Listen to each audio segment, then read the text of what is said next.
first thing I would do if elected governor is to direct the Attorney General to join the other states in suing the federal government on Obamacare.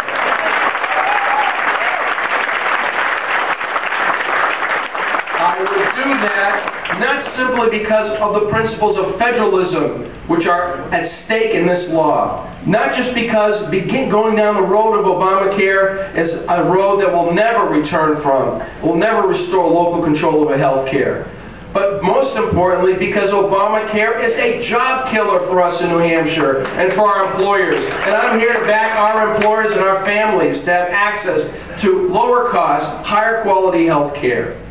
And if the Attorney General who's appointed by Governor Lynch folds his arms and says to me, I'm not doing it because I'm a constitutional officer, I will bring the suit myself. I can do that.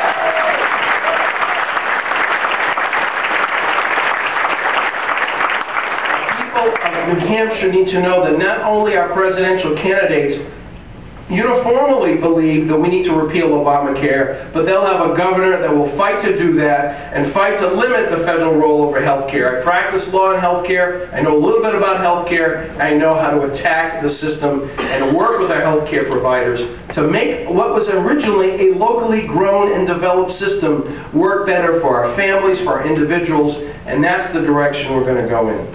Now I want you to know a little bit about how I would govern if elected. And with your help, we will succeed, won't we? Yeah. I am a lifelong conservative who finds a home in the Republican Party. And I've been a leader in our party. I've been party platform chairman. I've run for office as a Republican. But if elected governor, I submit to you that the governor's office is not a partisan office.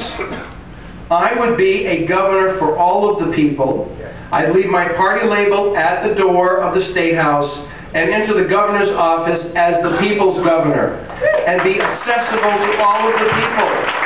And you deserve that, and people who aren't with us tonight deserve that. It is critically important that we take the best and the brightest, the people who may disagree with us on 9 out of 10 issues, and that one issue where they agree with us should be part of the solution. Just because, as Ronald Reagan said, you're an 80% supporter of mine, and we disagree on 20% of the issues, doesn't make you a 20% enemy. We need people to work together if we're going to make New Hampshire the best state in which to do business, the best state in which to raise a family, the best state to live in this country. And that's what I'm committed to do. To know that I'm going to be a proactive governor. I'm not going to sit back and wait for the legislature to do the hard work of crafting legislation for the solutions of our state and then look at the law at that point and say, I don't really like it, but I'll let it pass without my signature, like Governor Lynch just did with his past budget. That's not leadership. That's failed leadership. And the Constitution of New Hampshire, which I've been reading, thanks in part to my good friend Howard Kaufman, who publishes the Little New Hampshire Constitutions. Howard's a true patriot, and if you want a New Hampshire Constitution, see Howard. The Constitution of New Hampshire allows the governor to take a pass. Well, I won't take a pass. I'll either sign or veto any legislation that comes to my desk, which means I'll be proactive with the legislative leaders. I hope they'll be largely, as they are now, people who can work on most issues, and they won't need to worry about having a supermajority, by the way, to pass right to work. I'll be an advocate and I'll sign right to work.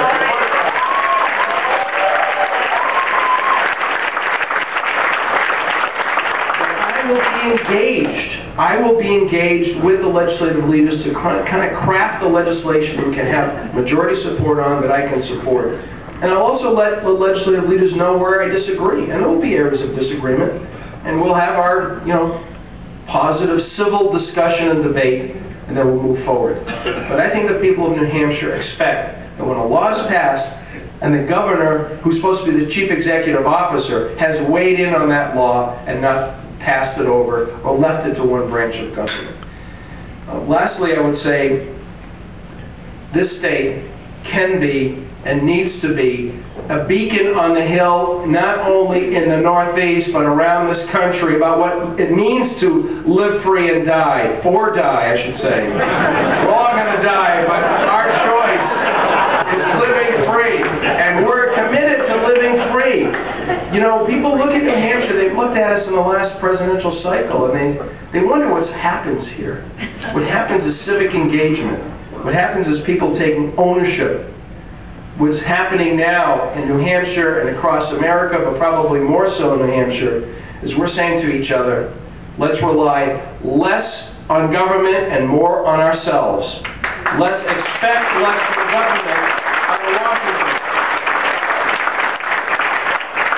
Because we know 50 years ago, the President of the United States in his inaugural address defined what it was about America that was exceptional. And he said the American experiment, American experience is still offensive to a large part of the world because we believe that the rights of man come not from the generosity of the state, but from the hand of God. The rights of man come not from the generosity of the state, but from the hand of God.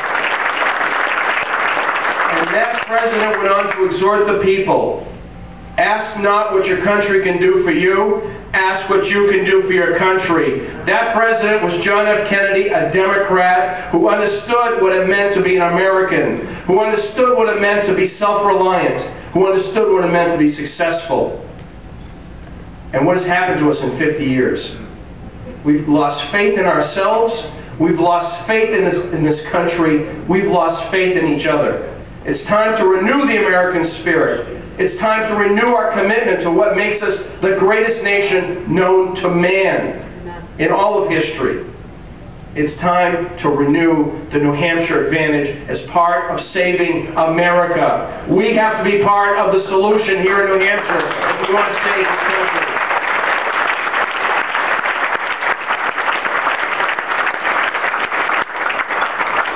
By the way, I look forward to working with Jim Luthor. Not only because he's a man of great principle, because he's motivated, animated by his faith, and people of faith belong in the public square, don't they? Yeah. They ought to be affirmed because we are the nation of faith. I want to leave you with these words. We hold these truths to be self-evident, that all men are created equal, that they are endowed by their Creator with certain unalienable rights, that among these are life, liberty, and the pursuit of happiness, that to secure these rights, governments are instituted among men, deriving their just powers from the consent of the governed. We consent to limited government. We believe the government that governs least governs best, and we believe in New Hampshire as a state within the federal government as being part of the solution of saving our country. God bless you, God bless America, and God bless the great state of New Hampshire.